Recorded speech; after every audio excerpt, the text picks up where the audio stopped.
Book to মাইন্ডসেটের পক্ষ থেকে আরেকটি বিশেষ আয়োজনে আপনাদের স্বাগত। আজকের এই আলোচনাটি জীবনের মোড় ঘুরিয়ে দেওয়ার মতো কিছু ধারণা দিতে পারে। যদি আর্থিক বা ব্যক্তিগত সংগ্রামের সমাধান খোঁজা হয়, তবে শেষ পর্যন্ত প্রতিটি কথা মনোযোগ দিয়ে শোনা জরুরি, কারণ এই বইয়ের মূল রহস্যটি বুঝতে পারলে রূপান্তরের পথ খুলে যেতে পারে। একদম। আজ আমরা এমন একটা বই নিয়ে কথা বলবো যা শুধু ফিন্যান্সের বই নয়, এটা মানব মনের একটা ব্লুপ্রিন্ট বলা যায়। জ্যাক ডি শোয়েগারের লেখা মার্কেট উইজার্ডস। হ্যাঁ, আমরা এমন সব কিংবদন্তিদের কথা জানব যারা হাজার হাজার ডলারকে মিলিয়ন ডলারে পরিণত করেছেন। আর সেটা কোনো গোপন ফর্মুলার জোরে নয়, বরং নিজেদের ভেতরের জগৎকে জয় করার মাধ্যমে। এটাই সবচেয়ে গুরুত্বপূর্ণ বিষয়। চলুন তাহলে আর দেরি না করে সরাসরি সেই সাফল্যের ধাপগুলো নিয়ে আলোচনা শুরু করা যাক, যা ভাগ্যকে নতুন পথে চালিত করতে পারে।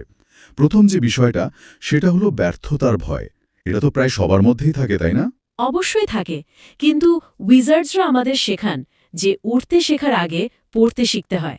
মাইকেল মার্কেসের দিকেই তাকানো যাক। হ্যাঁ, তিনি তো শুধু অল্প স্বল্প হারেননি, কেরিয়ারের শুরুতে তিনি বেশ কয়েকবার তার পুরো অ্যাকাউন্টই খালি করে ফেলেছিলেন। এই গল্পটা আসলেই অবিশ্বাস্য। তিনি তখন একজন সাধারণ সেক্রেটারির চেয়েও কম আয় করতেন। তাই নাকি? হ্যাঁ, ভাইয়ের জমানো অল্প কিছু টাকা ব্যবহার করতেন, আর কাউকে না জানিয়ে ট্রেড করার জন্য বেসমেন্টের একটা পাবলিক ফোনে ছুটে যেতেন। ভাবা যায়, কিন্তু তিনি হাল ছাড়েননি। একদমই না। তিনি ওই লোকসানগুলোকে তার শিক্ষার টিউশন ফি হিসেবে দেখতেন। বাহ, টিউশন ফি কি দারুণ একটা ভাবনা। ঠিক, এই শিক্ষাটা খুব সরল। বর্তমান সংগ্রাম থেমে যাওয়ার সংকেত নয়, এটা ভবিষ্যতের দক্ষতার জন্য দেওয়া একটা মূল্য আর কি। এই ব্যর্থতাকে মেনে নেওয়ার ধারণাটা কিন্তু আমাদের সমাজের আর একটা প্রচলিত ধারণার ঠিক উল্টো। আমাদের তো সবসময় বলা হয় প্রতি মুহূর্তে হ্যাসেল করতে, অর্থাৎ কাজের মধ্যে থাকতে। হ্যাঁ, অনবরত কিছু একটা করো। কিন্তু জিম রজার্স বলেন ঠিক এর উল্টো কথা। আর এখানেই আমরা আমাদের দ্বিতীয় ধাপে চলে আসি, কিছু না করার শক্তি।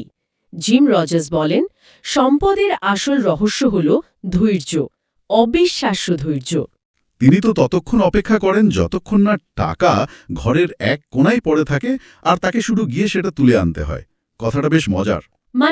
সুযোগটা এতটাই পরিষ্কার আর নিশ্চিত হতে হবে। তিনি এটাকে বলেন ব্যারেলে থাকা মাছ শিকার করা। Shooting fish in a barrel. হ্যাঁ, যদি পরিস্থিতি তার কৌশলের সাথে না মেলে, তিনি বছরের পর বছর কোনো বড় ট্রেড না করে বসে থাকতে পারেন। বছরের বছর? হ্যাঁ। জীবনের মোড় ঘুরাতে চাইলে জোর করে ফলাফল তৈরির চেষ্টা বন্ধ করতে হবে, এবং নিজের লক্ষ্যের সাথে মেলে এমন উচ্চ সম্ভাব্য সুযোগের জন্য অপেক্ষা করতে শিখতে হবে। এটা আমাকে তৃতীয় এবং সম্ভবত সবচেয়ে কঠিন একটা নীতির কথা মনে করিয়ে দিচ্ছে, চূড়ান্ত দায়িত্ববোধ। হ্যাঁ, এটা খুব গুরুত্বপূর্ণ। ডক্টর ভ্যান থার্প একটা চরম সত্য তুলে ধরেছেন, যে ব্যর্থ ট্রেডাররা সবসময় মার্কেট বা খারাপ ভাগ্যকে দোষারোপ করে। ঠিক, কিন্তু সফল উইজার্ডসরা তাদের প্রতিটি ফলাফলের সম্পূর্ণ দায়ভার নিজেরা নেন, 100%। এই বিষয়ে অ্যাডসে করাটার একটা উক্তি আছে, যা আজও প্রাসঙ্গিক এবং কিছুটা ভয়ঙ্করও। হ্যাঁ, প্রত্যেকে মার্কেট থেকে ঠিক তাই পায় যা সে চায়। Everybody gets what they want out of the market. মানে কেউ কি জেনে বুঝে হারতে চায়? দেখুন, সেকোটা আসলে আমাদের অবচেতন মনের কথা বলছেন। যদি কেউ ক্রমাগত হারতে থাকে, তাহলে অবচেতনভাবে সে হয়তো হারের উত্তেজনা বা একজন ভুক্তভোগী হওয়ার সহানুভূতি খুঁজছে। এটা তো বেশ গভীর একটা মনস্তাত্ত্বিক ব্যাপার। একদম। সত্যিকারের মুক্তি তখনই আসে যখন কেউ বুঝতে পারে যে সেই তার নিজের গল্পের লেখক, অন্য কেউ নয়। এই চূড়ান্ত দায়িত্ববোধের ধারণাটা আমাদের পরের ধাপে নিয়ে যায়, সেটা হলো ডিফেন্স। হ্যাঁ, সেরা ডিফেন্স খেলা। পল টিউডার জোন্স একজন কিংবদন্তি, অথচ তার পুরো দর্শনটাই ভয় আর বিনয়ের উপর ভিত্তি করে তৈরি। এটা শুনতে অদ্ভুত লাগলেও সত্যি। তিনি বলেন, সবচেয়ে গুরুত্বপূর্ণ নিয়ম হল আক্রমণাত্মক হওয়ার চেয়েও ভালো ডিফেন্স খেলা। তার মানে লাভ করার আগে মূলধন বাঁচানো। ঠিক, এই ব্যাপারটা নিজের জীবনেও ভাবা প্রয়োজন। ল্যারি হাইট এই ধারণাটিকে আরও শক্তিশালী করেন। কিভাবে? তিনি কোনো একটি ট্রেডে তার মোট মূলধনের 1% এর বেশি ঝুঁকি নিতেন না, কোনো অবস্থাতেই না। মাত্র 1%? হ্যাঁ, এর মানে হল জীবনের খেলায় টিকে থাকতে হলে ঝুঁকি এমনভাবে পরিচালনা করতে হবে যাতে একটা মাত্র ভুল কাউকে চিরতরে খেলা থেকে বের করে না দেয়। দারুণ পয়েন্ট।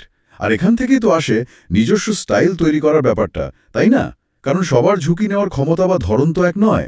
একেবারেই সফল হওয়ার কোনো একটি মাত্র নির্দিষ্ট পথ নেই। এটাই আমাদের পঞ্চম ধাপ। বইয়ের উইজার্ডদের মধ্যে কেউ ফান্ডামেন্টালস ব্যবহার করতেন, কেউ শুধু চার্ট। আবার কেউ কম্পিউটার। ব্রুস কোভনারের কথাই ধরুন, তিনি একজন ট্যাক্সি ড্রাইভার ছিলেন। ট্যাক্সি ড্রাইভার থেকে বিলিয়নিয়ার। হ্যাঁ, কারণ তিনি এমন একটা স্টাইল খুঁজে বের করেছিলেন যা তার নিজের ব্যক্তিত্বের সাথে পুরোপুরি মানানসই ছিল। অনেকেই তো অন্যকে সফল হতে দেখে তার ফর্মুলা নকল করার চেষ্টা করে। আর সেখানেই ভুলটা হয়। মাইকেল মার্কাস সতর্ক করে বলেছেন, যখন কেউ অন্যের স্টাইল নিজের মধ্যে আনার চেষ্টা করে তখন সাধারণত দুইজনের স্টাইলের সবচেয়ে খারাপ দিকগুলোই তার মধ্যে চলে আসে। তার মানে সাফল্যর পথটা হতে হবে নিজের স্বভাবেরই একটা বর্ধিত রূপ। একদম, নিজেকে জানতে হবে। কিন্তু নিজের স্টাইল খুঁজে পেলেই তো হবে না, পরিশ্রম তো করতেই হবে। এই মার্কেট উইজার্ডসরা কোনো ভাগ্যবান জুয়ারি নন, তারা তাদের ক্ষেত্রের সবচেয়ে পরিশ্রমী মানুষ। 100%। আর এটাই আমাদের শেষ ধাপ, হোমওয়ার্কের শৃঙ্খলা। মার্টি শোয়ার্জের গল্পটা ভাবুন। প্রায় 10 বছর ধরে তিনি ক্রমাগত হারছিলেন। 10 বছর? হ্যাঁ, 10 বছর। তারপর তিনি ঘুরে দাঁড়ান। প্রতিদিন 12 ঘন্টা ধরে গাণিতিক চার্ট নিয়ে কাজ করতেন। অবিশ্বাস্য। টনি সালিবাও তার সাফল্যের কৃতিত্ব দেন এই হোমওয়ার্ক করাকে। তিনি কি করতেন? আগে থেকেই প্রস্তুতি নিয়ে রাখতেন। ঠিক। ফলে যখন পরিস্থিতি তৈরি হতো তিনি আর আবেগ দিয়ে সিদ্ধান্ত নিতেন পরিকল্পনা দিয়ে। সাফল্য সেই প্রস্তুতির মধ্যেই জন্মায়, যা কেউ না দেখার সময়ে করা হয়। একটা গভীর শ্বাস নেওয়া যাক। এই উইজার্ডরা মিলিয়ন ডলার নিয়ে জন্মায়নি, তাদের মধ্যেও একই ভয় এবং ভুল করার প্রবণতা ছিল, যা আমাদের সবার মধ্যে থাকে। তারা ছিলেন ট্যাক্সি ড্রাইভার এবং কেরানি, যারা তাদের ভেতরের জগৎকে জয় করে বাইরের বাস্তবতাকে বদলে ফেলার সিদ্ধান্ত নিয়েছিলেন। আর বুক টু মাইন্ডসেট পরিবারের অংশ হওয়ার অর্থ হল সাধারণ জীবন নিয়ে সন্তুষ্ট না থাকা। আপনার জীবন এই মুহূর্তেই বদলাচ্ছে, কারণ শৃঙ্খলা কোনো খাঁচা নয়, এটি মুক্তির চাবিকাঠি। বেসমেন্টে ট্রেড করা মাইকেল মার্কাস এবং সমুদ্রের ধারে দাঁড়িয়ে থাকা মাইকেল মার্কাসের মধ্যে পার্থক্য করে দিয়েছে তার অধ্যবসায়। এখানেই থেমে গেলে চলবে না। মানসিক শক্তিকে আরও মজবুত করতে আমাদের পরবর্তী আলোচনাটিও দেখতে হবে। সাবস্ক্রাইব করুন এবং মনে রাখবেন, যদি প্রস্তুত মন নিয়ে মহাবিশ্বের মুখোমুখি হওয়ার সাহস থাকে, তবে এটি একটি বন্ধুত্বপূর্ণ জায়গা। শিখতে থাকুন, বাড়তে থাকুন এবং শীর্ষে দেখা হবে।